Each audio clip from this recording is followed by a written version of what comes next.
Hi friends, welcome to crick 360. మనమంతా ఈసారి T20 world cup semifinals ఏ టీమ్స్ ఆడతాయి అండ్ ఎన్ఆర్ఆర్ ఎలా ఉంటే ఏ టీమ్స్ క్వాలిఫై అవుతాయని తెగ సినారియోస్ ఆలోచించుకుంటూ ఉంటే ఒక పక్కన బీసీసీఐ వాళ్ళ మటుకు ఈసారి ఐపీఎల్ని ఎలా నిర్వహించాలి అని తర్జన పడుతున్నట్టయితే తెలుస్తోంది. సో గతంలో అనౌన్స్ చేసిన షెడ్యూల్ ప్రకారం ఈసారి ఐపీఎల్ అయితే జరగదు. షెడ్యూల్లో చాలా మార్పులు ఉంటాయి అండ్ దాన్ని మేజర్గా ఇంపాక్ట్ చేయబోతున్నది assembly elections.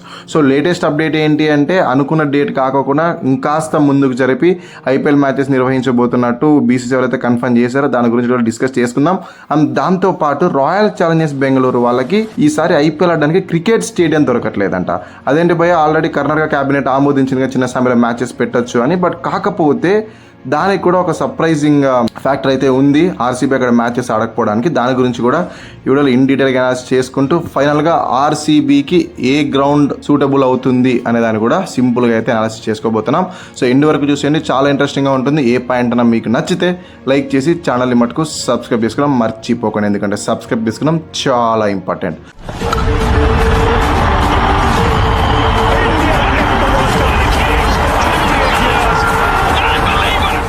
First things first, BCCI వాళ్ళు నిజంగానే షెడ్యూల్లో మార్పులు చేశారా అంటే ఆబ్వియస్లీ మార్పులు చేశారు.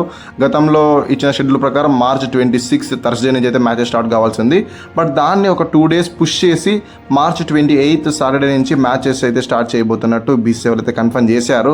సో దీన్ని బ్రాడ్కాస్ట్ స్పెషల్గా రిక్వెస్ట్ చేసిన కూడా తెలుస్తుంది. ఎందుకంటే ఒకవేళ థర్స్డే రోజు కనుక మ్యాచ్ స్టార్ట్ చేస్తే ఫస్ట్ మ్యాచ్కి ఆ ఓపెనింగ్ డే ఏదైతే ఉంటుందో దానికి అంత హైప్ రాదు. వీక్ డే కాబట్టి చాలామంది బిజీ షెడ్యూల్లో ఉండి ఉంటారు. సో దానివల్ల అంత అటెన్షన్ గ్రాప్ చేయలేం. సో ఎప్పుడైనా కూడా first match and last match చాలా ఇంపార్టెంట్ కదా. సో దానికి చాలా అటెన్షన్ గ్రాప్ చేయాల్సి ఉంటుంది. కాబట్టి దాన్ని వీక్ డేలో కాకుండా వీక్ ఎండ్లో పెడితే అద్భుతమైన వ్యూవర్షిప్ వస్తుందని బ్రాడ్కాస్టర్స్ అయితే అడిగినట్లు ఉన్నారు. సో గతంలో కూడా చాలాసార్లు ఇలాగే చేశారు కదా, వీకెండ్లోనే మ్యాచెస్ అయితే మొదలు పెట్టేవాళ్ళు. సో ఇప్పుడు కూడా దాన్ని 26 నుంచి 28కి అయితే పుష్ చేశారు. బట్ కాకపోతే ప్రాబ్లం ఎక్కడొచ్చి పడింది అంటే బీసీసీఐ వాళ్ళు 22 షెడ్యూల్ అనౌన్స్ చేసినప్పటికీ with the venues and with the teams overall complete schedule అయితే ఇంకా అనౌన్స్ చేయలేదు. దానికి గల కారణం ఏంటి అంటే మన స్టార్టింగ్లో చెప్పుకున్నట్లు assembly elections Tamil Nadu, Kerala, Assam and west బెంగాల్కి అయితే వచ్చే సమ్మర్లో ఎలక్షన్స్ అయితే ఉండబోతున్నాయి. సో ఎలక్షన్స్ ఉంటే మన ఐపీఎల్కి ప్రాబ్లం ఏంటి అంటే గతంలో 2009లో ఒకసారి ఎలక్షన్స్ జరిగాయి కదా ఓవరాల్గా అక్రాస్ ద ఇండియా. సో అప్పుడు ఏమైపోయింది అంటే సెక్యూరిటీ ఇష్యూస్ వస్తాయి. ఒకేసారి మ్యాచెస్కి దాని తర్వాత ఎలక్షన్స్ జరిగే చోట అన్ని చోట్ల పోలీస్ మోహరింపు జరగాలంటే చాలా కష్టం కదా. సో దానివల్ల ఐపీఎల్ పైన అయితే ఎఫెక్ట్ పడుతుంది. సో బీసీసీ వాళ్ళు ఇన్ని రోజులు ఎందుకు వెయిట్ చేశారు అంటే ఇప్పుడు తమిళనాడు అంటే చెన్నై సూపర్ కింగ్స్కి home ground Chennai, and Assam అంటే మన రాజస్థాన్ రాయల్స్కి గువాహటి హోమ్ గ్రౌండ్ అవుతుంది కదా. సో ఎప్పుడైతే అక్కడ ఎలక్షన్స్ ఉన్నాయో ఆ రోజుల్లో మటుకు సిఎస్కేకి, ఆర్ఆర్కి హోమ్ గేమ్స్ కాకుండా అవే గేమ్స్ షెడ్యూల్ ప్లాన్ చేసే విధంగా వాళ్ళైతే ఆలోచిస్తూ ఉన్నారు. బట్ ఆ విధంగా షెడ్యూల్ అనౌన్స్ చేయాలంటే first election commission of India ఏదైతే ఉందో వీళ్ళు అసెంబ్లీ ఎలక్షన్స్కి డేట్స్ అనౌన్స్ చేయాలి. వీళ్ళు డేట్స్ అనౌన్స్ చేస్తే ఆ డేట్స్కి ఓవర్లాప్ అవ్వకోకుండా వీళ్ళు మ్యాచెస్ షెడ్యూల్ ప్రిపేర్ చేయడానికి అయితే అవకాశం ఉంటుంది. బట్ ఈసీ ఇంకా డేట్స్ అనౌన్స్ చేయలేదు కాబట్టి షెడ్యూల్ పోస్ట్ పోన్ అవుతూనే ఉంది. సో దానికోసమని ఐపీఎల్ ఫ్రాంచైజీస్ అని ఏమంటున్నారంటే మీరు లేట్గా షెడ్యూల్ అనౌన్స్ చేస్తే మేము దానికి సంబంధించిన ప్లానింగ్ చేసుకోవడం కష్టంగా అయిపోతుంది. కాబట్టి కనీసం ఒక 50% ఆఫ్ ద షెడ్యూల్ అన్న ముందుగా అనౌన్స్ చేయండి, మిగతా షెడ్యూల్ కావాలంటే అసెంబ్లీ బేస్ పైన మీరు అనౌన్స్ చేయండి అని వీళ్ళు కోరంటే తెలుస్తుంది. సో దాంతో బీసీసీ వాళ్ళు ఏం చేయబోతున్నారు అంటే ఫస్ట్ పార్షల్ షెడ్యూల్ ఇనీషియల్ ఒక 4 weeks వరకు అయితే షెడ్యూల్ అనౌన్స్ చేస్తారు. దాని తర్వాత అసెంబ్లీని బేస్ చేసుకొని మిగతా షెడ్యూల్ అయితే అనౌన్స్ చేయడానికి వాళ్ళు ఇంట్రెస్టెడ్గా ఉన్నట్లయితే తెలుస్తోంది. సో ఇది ఒక అప్డేట్. దీనికి టు బి కంటిన్యూడ్ ఇంకొక అప్డేట్ ఏంటి అంటే బ్రాడ్కాస్టర్స్ ఈసారి ఒక వినూత్నమైన ప్లాన్తో వచ్చారు. వాళ్ళు ఏం చెప్తున్నారంటే ఎప్పుడైతే ఫుట్బాల్ లీగ్స్ అన్ని సొంత కంట్రీస్లో కూడా మిగతా కంట్రీస్లో కూడా విస్తరించాయో అప్పుడు ఫుట్బాల్ ఇంకాస్త పాపులర్ అయిపోయింది. సో ఇప్పుడు ఎలా అయితే ఫుట్బాల్ ఫస్ట్ ప్లేస్లో క్రికెట్ సెకండ్ ప్లేస్లో ఉందో క్రికెట్ కూడా ఫుట్బాల్తో సమానంగా పాపులారిటీ సంపాదించుకోవాలి అంటే మన ఐపీఎల్ లీగ్లోని కొన్ని మ్యాచెస్ ఏవైనా సెలెక్టెడ్ మ్యాచెస్ని తీసుకొని వేరే కంట్రీస్లో కూడా ఎగ్జిబిషన్ మ్యాచెస్ కింద నిర్వహిస్తే మనం ఇంకాస్త కొంతమంది కొత్త ఫ్యాన్స్ని కూడా ఆకర్షించడానికి అవకాశం ఉంటుంది. కాబట్టి మీరు కూడా ఫ్యూచర్లో అలాగే ఏమైనా ప్లాన్ చేయండి, మా బ్రాడ్కాస్టర్స్ కూడా చాలా లాభపడతారు అని బీసీసీఐ వాళ్ళకి బ్రాడ్కాస్టర్స్ తెలియజేసినది తెలుస్తుంది. అండ్ ఈ మీటింగ్లో కొంతమంది ఫ్రాంచైజీ ఓనర్స్ కూడా పాల్గొన్నారు. అంటే వర్చువల్గా ఒక 5 ఫ్రాంచైజీ ఓనర్స్ అయితే పాల్గొన్నారు. సో వీళ్ళు కూడా సుముఖంగానే ఉన్నారు. ఎందుకంటే ఆల్రెడీ సౌత్ ఆఫ్రికా అండ్ దాని తర్వాత ఇటు యూఏఈ అండ్ అమెరికా, సో ఇలాంటి కొన్ని దేశాల్లో మన ఫ్రాంచైజీ ఓనర్స్కి ఆల్రెడీ పెట్టుబడులు ఉన్నాయి. సో అదే ప్లేస్లోనే కొన్ని చోట్ల ఎక్కడైనా తీసుకెళ్ళి మన ఐపీఎల్ నిర్వహించినా కూడా వాళ్ళకి పెద్ద పోయేది ఏమి ఉండదు. కాబట్టి వాళ్ళు కూడా దానికి ఇంట్రెస్ట్గా అయితే కనిపిస్తున్నారు. బట్ హోమ్ అడ్వాంటేజ్ అయితే వెళ్ళిపోతుంది. ఎప్పుడైతే మీరు బయటికి వెళ్ళి మ్యాచెస్ నిర్వహిస్తారో అప్పుడు హోమ్ అడ్వాంటేజ్ వెళ్ళిపోతుంది. కాబట్టి సో ఇది అంత తొందరగా తేలే పని అయితే కాదు. అఫ్ కోర్స్ రీసెంట్గా మన క్రికెట్ కూడా తెలుసుకున్నాం కదా, ఆస్ట్రేలియా నుంచి బిగ్ బ్యాష్ లీగ్ వచ్చి మన ఇండియాలో నిర్వహించుకోబోతున్నారు ఒక మ్యాచ్, ఇనాగ్రేషన్ మ్యాచ్ అని. బట్ మన ఐపీఎల్ అలా జరగాలంటే అంత ఈజీగా పాసిబుల్ అవ్వదు. మన వాళ్ళు బ్రాండ్ న్యూగానే పెట్టుకుంటారు ఐపీఎల్.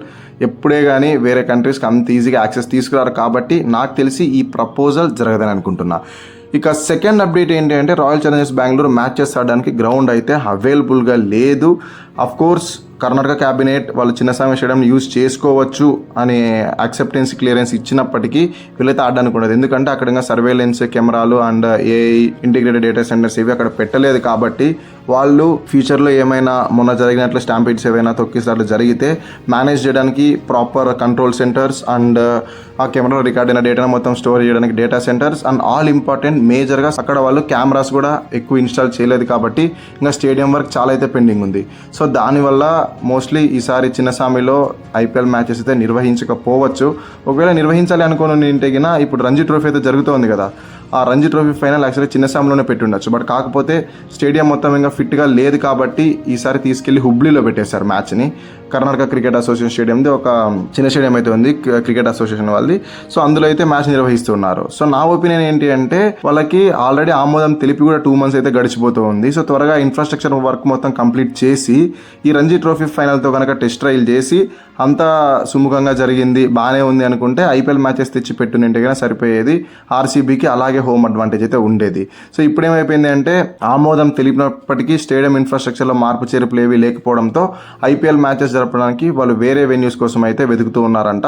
అందులో భాగంగా మహారాష్ట్ర క్రికెట్ అసోసియేషన్కి సంబంధించిన ఒక స్టేడియం ఉంది కదా, డివై పాటిల్, దానికోసం అయితే వీళ్ళు కోరినట్లున్నారు. అండ్ దాన్ని ఎంఐ వాళ్ళు తిరస్కరించినట్లు తెలుస్తోంది.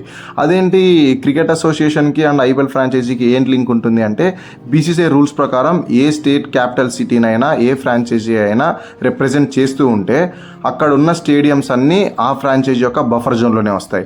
అంటే వాళ్ళ ఆధీనంలోనే ఉంటాయి ఐపీఎల్ జరిగినన్ని రోజులు. వాళ్ళు ఏ టీంనైనా అనుమతించాలనుకుంటే అనుమతించవచ్చు, వద్దు అనుకుంటే వద్దు అని చెప్పేసి. ఎందుకంటే వేరే టీమ్స్ వచ్చి దాన్ని హోమ్ గ్రౌండ్గా చేసుకుంటే ఫ్యాన్స్ అనేవాళ్ళు స్ప్లిట్ అయిపోతారు. స్టేడియంకి ఈ మ్యాచ్ కోసం చూడడానికి వచ్చేవాళ్ళు ఆ మ్యాచ్ కోసం చూడడానికి కూడా వెళ్ళాలనుకుంటారు. కాబట్టి అప్పుడు డిమాండ్ తగ్గిపోతుంది. దానివల్ల హోమ్ టీంకి కాసుల వర్షం కురవదు. సో దానివల్ల ఇలా ఎంఐ అయితే నో చెప్పినట్లు తెలుస్తోంది. సో మీరు ఒకసారి ఆలోచించండి, పక్కన వాన్కడేలో ముంబై ఇండియన్స్కి హోమ్ గ్రౌండ్ అయ్యి ఇటు పక్కన డివై పటేల్ ఆర్సీబీకి హోమ్ గ్రౌండ్ అయితే అప్పుడు ఎంఐ మ్యాచ్ చూడడానికి అండ్ ఆర్సీబీ మ్యాచ్ చూడడానికి స్ప్లిట్ అయిపోతారు. కాబట్టి వాళ్ళకి కాస్త రెవెన్యూ అనేది తక్కువ అయిపోతుంది. బ్లాక్లో టికెట్లు అమ్ముకోవడానికి వాళ్ళకి కూడా కాస్త ఇబ్బందులు అయితే తలెత్తుతాయి. సో దానివల్ల ఎంఐ అయితే నో చెప్పినట్లు తెలుస్తుంది. సో అప్పుడు డివై పాటిల్ స్టేడియం యొక్క తలుపులు కూడా మూసుకుపోయినట్లే.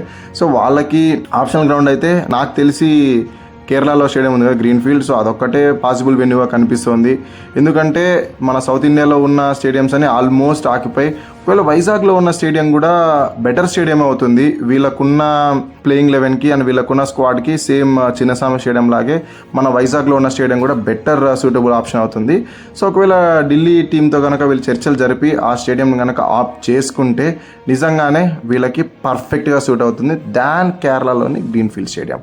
సో ఓవరాల్గా ఇది నా అనాలిసిస్. దీనిపై మీ ఒపీనియన్స్ ఏంటో కింద కామెంట్లో తెలియజేయండి. అండ్ ఈ 2 అప్డేట్స్లో ఏ అప్డేట్ మీకు నచ్చినా కూడా లైక్ చేసి ఛానల్ మటుకు సబ్స్క్రైబ్ చేసుకోవడం మర్చిపోకండి. ఎందుకంటే సబ్స్క్రైబ్ చేసుకోవడం చాలా ఇంపార్టెంట్.